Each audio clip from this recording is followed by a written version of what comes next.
Hi friends, நன்றி வணக்கம். இந்த வீடியோ எதுக்கு பண்ணுறதுன்னா, நம்ம இந்தியா அணி 2020 வேர்ல்டு கப்பில் நம்ம கப் அடிச்சிருக்கோம். ஆப்போசிட்டில் இருந்த டீமும் அவ்வளோ சர்வசாதாரணமாக இல்லை. அந்த இதுலேயும் நல்ல கிளாசன் பயங்கரமாக அடித்தார்.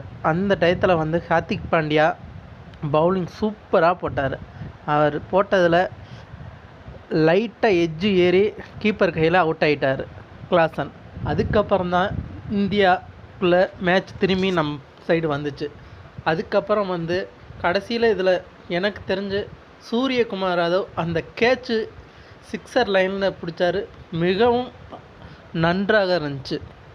இந்திய அணி இன்னும் மேலும் மேலும் பல வெற்றியை நம்ம இந்திய மக்களுக்கு இந்திய மக்களுக்கு, இந்திய கிரிக்கெட் வாரியருக்கு சமர்ப்பணம்.